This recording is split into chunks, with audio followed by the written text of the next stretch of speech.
यह कहानी एक कल्पना है, एक ऐसी दुनिया में जन्मी जहां देवता, राक्षस, जादू और शून्य सब सिर्फ कथा की धड़कन हैं। इसमें दिखाए गए सभी पात्र, घटनाएं और शक्तियां पूरी तरह काल्पनिक हैं। इनका वास्तविक जीवन से कोई सीधा संबंध नहीं। इस कहानी का उद्देश्य केवल मनोरंजन है, इनकी किसी धर्म, संस्कृति, समाज या व्यक्ति की भावनाओं को ठेस पहुंचाना। यदि किसी घटना या चरित्र की समानता वास्तविक दुनिया से महसूस हो तो वह सिर्फ एक संयोग है।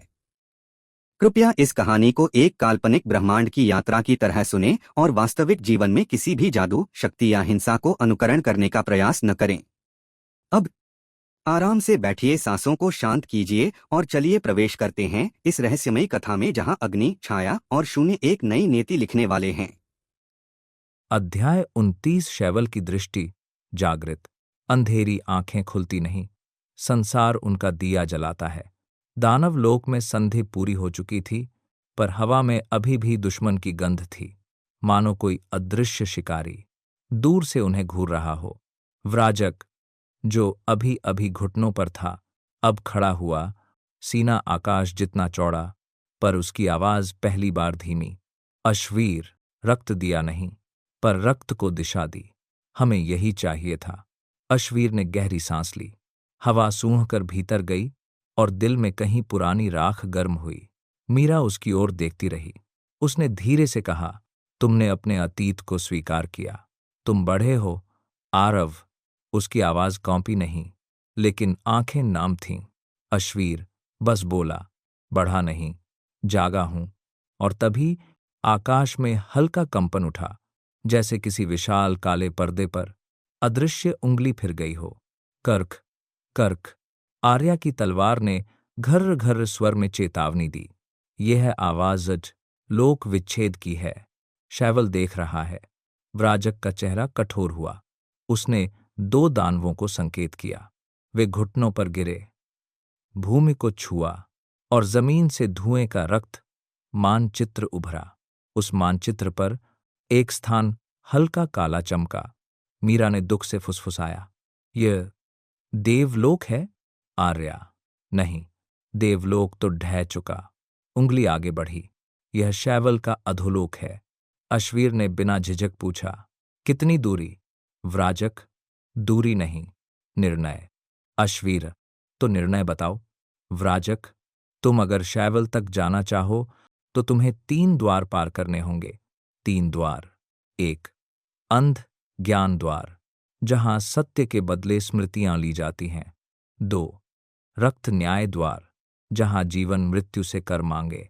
3, अवलोकन द्वार, जहां आत्मा स्वयं को खाती है या नया जन्म लेती है। मीरा की सांस अटक गई। आर्या ने तलवार सीने पर रखी। अश्वीर ने केवल एक बात कही, मैं तीनों पार करूंगा। शैवल की दृष्टि प्रत्यक्ष। आकाश का पर्दा अचानक चिर गया, जैसे रात को किसी ने नाखून से फाड़ दिया हो। काली दरार धुंध की तरह फूली और उसके भीतर से 2 सुनहरी काली आंखें उभरीं। शैवल की आंखें। धरती धम्म से थरथराई। दानवों की रीढ़ सिसिर सिसिर कांपी। वह बोला नहीं, पर आवाज हर आत्मा में गूंजी। अश्वीर, मेरे रक्त पत्थर के उत्तराधिकारी। अश्वीर के भीतर पुराने घाव जल उठे। मां की चीख, धधकती आग, रक्त की गंध, सब कड़क कड़क टूटकर याद आए। वह स्थिर रहा, ना पीछे हटे ना झुके। मैं तुम्हारा उत्तराधिकारी नहीं, मैं तुम्हारा निर्णय हूं। एक पल धरती चौड़ी सांस की तरह रुकी, फिर शैवल की दृष्टि दबे गुस्से में कांपी। चेतावनी या आमंत्रण? दरार और फैली। उसके भीतर से सिर्फ आंखें नहीं, शून्य प्रज्वलित हाथ बाहर आया। उसने दानव भूमि के मध्य में एक काला वृत्त छोड़ा, जैसे किसी ने रात का बीज बोया हो। आर्या, यह आमंत्रण है। मीरा, या जाल। व्राजक, और दोनों सही हैं। अश्वीर आगे बढ़ा। वृत्त उसके सामने मौन, काला, न बोलता न सांसता। उसने कहा, शैवल, मैं आ रहा हूं। वृत्त में हल्की हलचल हुई, जैसे समुद्र पहली लहर भेजता है। धप्पत, वह जल उठा। दानव लोकलाल उजाले में नहा गया। आग नहीं, निर्णय का प्रकाश। अध्याय 30। अवलोकन द्वार का प्रथम रक्त, जहां आत्मा स्वयं को देखती है और या तो मरती है या नए रूप में जन्म लेती है। दानवलोक में संधि पूरी हो चुकी थी। लाल रेत अभी भी हवा में तैर रही थी, जैसे युद्ध की स्मृति स्वयं वातावरण बन गई हो। अश्वीर सामने खड़ा, शांत, पर उसकी छाती में धड़कते निर्णय का कंपन, जैसे ढंके अंगारे के भीतर जलती राख।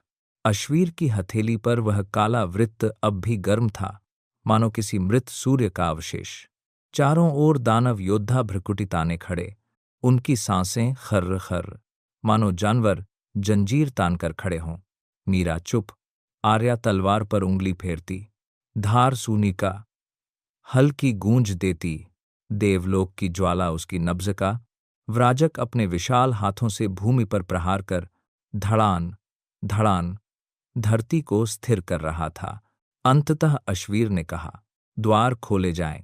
व्राजक ने अपनी हथेली लाल मिट्टी पर रखी, खून जैसे क्रिस्टल तड़ों तड़ों फैल गए। धरती कड़क कड़क चिटकने लगी, मानो कोई सील टूट रही हो। एक गहरी धुंध धुंध धुंध जैसी अभ्र ध्वनि उठी, अंधेरा घूमकर सर्प की तरह उठा और दानव भूमि के मध्य में द्वार जन्मा। वह कोई दरवाजा नहीं, एक विशाल नेत्र जैसा, काला पारदर्शी, शांत, पर भीतर अनगिनत स्मृति बिजलियां दौड़ती हुई। आर्या फुसफुसाई, अवलोकन द्वार। मीरा डरते हुए दबी आवाज में, हम तीनों अंदर जाएंगे? अश्वीर, नहीं, पहला चरण मेरा अकेला। भीतर का संसार, आत्मा की घुटन। वह कदम बढ़ाता है, एक कदम और हवा ठंडी, दूसरा और रंग फीका, तीसरा और संसार गायब। द्वार निगल लेता है।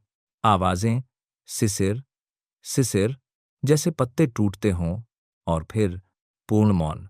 कोई धरती नहीं, न आकाश, न शरीर। अश्वीर जैसे तैरता हुआ विचार, सिर्फ एक चेतना, कहीं दूर, जैसे स्नायु पर चाकू रखा हो। एक स्मृति चमकी, स्मृति, एक मां का हाथ। वही क्षण, आग चारों ओर घर्र घर्र फटती हुई, देव भाले बरस रहे, बच्चों की चीखें हवा को काटती हुई। आरव, हाँ आरव। उसी समय वह अश्वीर नहीं, एक छोटा बच्चा था। वह अपनी मां का हाथ पकड़े भाग रहा। मां की हथेली गर्म, कामपति, पर उंगलियां कभी नहीं छोड़ी। क्यों, क्यों हमें मारा गया? मां मुड़ी, राख में लिपटी, पर आंखों में सूर्य सी शांति। इसलिए नहीं कि हम कमजोर थे, बल्कि इसलिए कि हम उन्हें मजबूत लगते थे, वाक्य जैसे चाबुक। अश्वीर का सीना भीतर से फटफट टूटने लगा। वह आगे बढ़ना चाहता, पर यह द्वार देखने नहीं, महसूस कराने के लिए था। मां की उंगलियां फिसलीं, बांह छूटी, आग ने घेर लिया। मां, चिल्लाहट स्वयं को चीरती हुई, और अगला दृश्य छपाक की तरह उभरा। स्मृति दो धोखा, पत्नी की आंखें, मुलायम, गहरी, पर भीतर ठंड। वह वही रात, जहां आरव, एक साधारण मानव जिसे दुनिया ने प्रेम का नाम देकर मारा था। बिस्तर, दीप, हल्की हंसी, और अगले ही पल धोखे का वार। पीठ में खंजर थक घुसा, जैसे विश्वास का अंत। रक्त फर्श पर घूलता, ठंडा रंग फैलता। पत्नी कहती, तुम्हारे सपने तुमसे बड़े थे। आरव पुराना रूप बोलना चाहता, पर गला सुन, आंखें धुंध। वह मर चुका, पर स्मृति नहीं। तीसरा दृश्य, निर्णय की आवाज। सब अंधकार, बहुत देर तक कुछ नहीं। फिर एक धीमी टंकार, जैसे शंख होकर टूटा हुआ। तू कमजोर नहीं, तू टूटा नहीं। स्वर अंदर से आया या बाहर से, कहना कठिन। तू वह है जिसने दर्द को मोड़कर निर्णय बनाया। अंधकार में सोने की लकीर दौड़ी, एक और लाल, एक श्वेत, एक काली। चार नसें, चार लोक, और पांचवीं अश्वीर स्वयं। लकीरें जुड़ने लगीं, टक टक टक, मानो भाग्य दर्ज हो रहा हो। आत्म युद्ध स्वयं से सामना। अंधेरे के मध्य एक आकृति उभरी, अश्वीर, पर वह वाला नहीं जो द्वार तक चला। यह था निर्दयी अश्वीर, भुजाएं रक्त से रंगी, आंखें नक्षत्र जितनी काली, पर भीतर भूख। वह हंसा, घर्र घर्र घर्र, जैसे शेर ने रात खा ली हो। तू न्याय चाहता है या बदला? पहला अश्वीर शांत, लेकिन शांत होना कमजोर होना नहीं। मैं बदला नहीं चाहता, मैं उत्तर चाहता हूं। दूसरा आगे बढ़ा, उत्तर दर्द से जन्मता है, तो मुझे सह। और वह छलांग मारी। टक्कर, ध्वनि नहीं, भावना का विस्फोट। धड़ाधम। यही अध्याय गहरा हुआ। धैर्य बनाम हिंसा। आत्मयुद्ध वास्तविक था। छाती में कंपन, धक धक धक, मानो दो दिल एक साथ चले। दूसरा अश्वीर, वार पर वार। लाल स्मृतियां चाबुक बनकर झुलसीं। मां की मृत्यु, जाति का अंत, धोखा, निर्दय देव। हर प्रहार वज्र जैसा भारी। मीरा बाहर चीख रही होगी, पर द्वार ध्वनि रोक देता था। भीतर केवल दो धड़कन, दर्द और निर्णय। पहला अश्वीर धीरे बोला, आज मैं भागूंगा नहीं। वह सीधा प्रहार के भीतर चला गया। दर्द शरीर नहीं, आत्मा पर उतरा। फिर भी वह रुका, खड़ा रहा। दूसरा स्तब्ध। तू टूट क्यों नहीं गया? अश्वीर, क्योंकि अब मैं टूटा हुआ नहीं, मैं बना हुआ हूं। दर्द मेरा हथियार नहीं हूं, मेरी जड़ है। दर्पण रूप फीका पड़ा। खंड खंड चटक चटक, जैसे बोझ गिर रहा हो। वह झुका, घुला और प्रथम अश्वीर के सीने में समा गया। पुनर्जन्म शक्ति की दूसरी सांस। अचानक चार नसें चमकीं, फिर पांचवीं फटकर चमक मिली।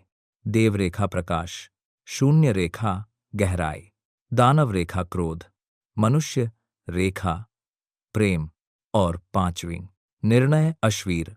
पूरा द्वार सून करके रोशन हुआ। सभी स्मृतियां ज्वाला बन गईं, पर इस बार जलाने नहीं, गठित करने के लिए। अश्वीर ने आंखें खोलीं। अब उसकी दृष्टि में भय नहीं, भूख नहीं, न बदला, सत्य था। और शैवल की छाया भीतर हिली। कहीं दूर देवता कांपे। दानव राजव्राजक ने सिर उठाया। आर्या ने तलवार सीने पर रखी। मीरा ने आंसू पोंछे। उसके होठों पर हल्की मुस्कान। अवलोकन द्वार पार। द्वार ने स्वयं को खोला। प्रकाश बहा और अश्वीर बाहर आया। पर वही व्यक्ति नहीं। उसकी चाल भारी नहीं, उद्देश्यपूर्ण। आंखों में अंधेरा नहीं, दिशा। स्वर में दर्द नहीं, परिभाषा। व्राजक झुका। आर्या अवाक। मीरा के कदम लड़खड़ाए। तुम बदल गए हो। अश्वीर ने धीरे कहा, नहीं, मैं अब पूरा हूं। आकाश कड़ाकक, जैसे भविष्य फट गया हो। शैवल ने उसे महसूस किया। और युद्ध अब अवश्यंभावी है। अध्याय 31, रक्त और शून्य का प्रथम संग्राम, जहां मौन टूटता है और संसार उसकी गूंज बन जाता है। अश्वीर अवलोकन द्वार से बाहर आया। उसकी आंखों में कोई कंपन नहीं, पर भीतर जैसे कोई ग्रह घूमता हो। तीनों लोकों का भार उसके कंधों पर था। देव लोक की राख, शून्य लोक का सत्य, दानव लोक का रक्त, और चौथा लोक शैवल का। व्राजक ने भूमि पर मुक्का पटका। धड़ासम, धरती दो भागों में फटी। लाल रेत लपट बन उछली। अब युद्ध दूर नहीं, निर्णय अश्वीर। अंध ज्ञान द्वार जाग चुका है। आकाश कड़ाजक कड़ाजक फटा। अंधेरे से चमकी एक चांदी जैसी रेखा, जैसे किसी ने रात पर तलवार चलाई हो। आर्या तलवार निकालती है। धार पर सूंजक की स्पंदन, आग की महीन लकीर झिलमिलाती। युद्ध शुरू हो चुका है। मीरा पीछे नहीं हटी। हथेलियां कांपती थीं, पर आंखों में विश्वास। वह पहली बार अश्वीर को नेता नहीं, आधार की तरह देख रही थी। अश्वीर बोलता है, धीमा पर धरती जैसी स्थिर ध्वनि, हम आगे बढ़ते हैं। अंध ज्ञान द्वार, स्मृति की गर्भ गुफा। तीनों ओर व्राजक एक साथ आगे बढ़ते हैं। दूर पहाड़ी पर काले पत्थर का स्तंभ दिखाई देता है। उसके चारों ओर काली बिजली घर्र घर्र घूमती, ऊपर से राख बरसती जैसे देवों का अंतिम धुआं। व्राजक, अंध ज्ञान द्वार सत्य नहीं देता, सत्य छीनता है। जो अंदर जाएगा उसे अपनी सबसे प्रिय स्मृति देनी होगी। मीरा का गला सूख गया। आर्या, तो कौन पहले? अश्वीर बिना रुके बोला, मैं। वह आगे बढ़ा। द्वार चमक उठा, मानो उसने अपने शिकार को पहचान लिया हो। अश्वीर के सामने स्मृतियां उभरीं, बचपन में माँ की गोद, हंसी, बारिश, सुगंध, गर्म हथेलियां, वो ललबाए जो उसे सुलाती थी। द्वार फुसफुसाया, इसे दे दो तो आगे बढ़ो। मीरा की आंखें भर आईं, आरवा मत। लेकिन अश्वीर मुस्कुराया भी नहीं, बस माथा झुकाकर बोला, माँ मेरे भीतर है, मैं स्मृति नहीं सार रखता हूं। और स्मृति जल गई, फुफ फुफ फु, जैसे धूप में गिरता अंतिम फूल। द्वार खुल गया, कड़खन अश्वीर पार कर गया। पहला रक्त। जैसे ही वे अंदर बढ़े, अंधेरा फटकर लाल हो गया। 10, 20, 50 आकृतियां उभरीं, ना चेहरे, ना आंखें, सिर्फ युद्ध की भूख। मीरा, ये क्या है? व्राजक, अंध, ज्ञान प्रहरे, संसार के भूले योद्धा, जिनका नाम इतिहास ने खा लिया। वे दौड़े, धप्प धप्प धप्प, जमीन कांपी। आर्या आगे बढ़ी, तलवार से छरिक छर्रिक चिंगारियां उड़तीं। 2 भ्रांत योद्धा कटे, धूल बने फूंस बिखर गए, पर और आते गए, सेना की तरह। मीरा ऊर्जा ढाल उठाती, संरक्षण, ढाल ठक ठक, वार रोकती, पर हर वार उसकी हड्डियों तक धंस रहा था। व्राजक गरजा, रक्त आह्वान। उसने अपनी भुजा फाड़ी, खून धरती पर टप टप गिरा, और उससे दानवी ऊर्जा फूटी। धड़ाधम, 5 योद्धा राख हुए, पर असली युद्ध अब शुरू। अश्वीर की शक्ति पहली बार खुलकर सेना पूरी शक्ति से टूट पड़ी। धूल आकाश बन गई। अश्वीर ने शांति में हाथ उठाया, जैसे हवा सुन रही हो। आग, थमो। एक गहरी ध्वनि उठी, न संगीत, न चीख, बस निर्णय। और समय धीमा हो गया। योद्धा हवा में जमे, धूल कण सा तैरती, वायु मध्यम मध्यम बहती। मीरा की सांस रुक गई। वह समय को पकड़ रहा है। आर्या विस्मित, ये शक्ति देवों के पास भी नहीं थी। व्राजक झुका, यह प्रिमोडियल नहीं, यह कुछ और है। अश्वीर ने आंखें बंद की, जब खोलीं, उनमें 5 लोक चमक रहे थे। गिरो, धड़ धड़ धड़ धम, सभी 50 योद्धा रेत की तरह टूटकर गिर पड़े। मौन फैल गया, धीमी भारी शांति। धूल बैठ गई, वायु स्थिर हुई। मीरा आगे बढ़ी, उसका हाथ अश्वीर के हाथ को छूता है। पहली बार उसने डर से नहीं, विश्वास से छुआ। धड़कनों की जगह एक शांति थी, खतरनाक पर शांति। आर्या गहरी आवाज में बोली, आश्वीर, तुम अब युद्ध का हिस्सा नहीं, युद्ध का केंद्र हो। व्राजक मुस्कुराया, दानव मुस्कान, खूंखार पर सम्मान। शैवल अब भय महसूस करेगा। अश्वीर ने धीरे कहा, आज हमने सिर्फ द्वार पार किया, कल हम उसके हृदय पर प्रहार करेंगे। आकाश कड़ाचक, जैसे भविष्य फट रहा हो।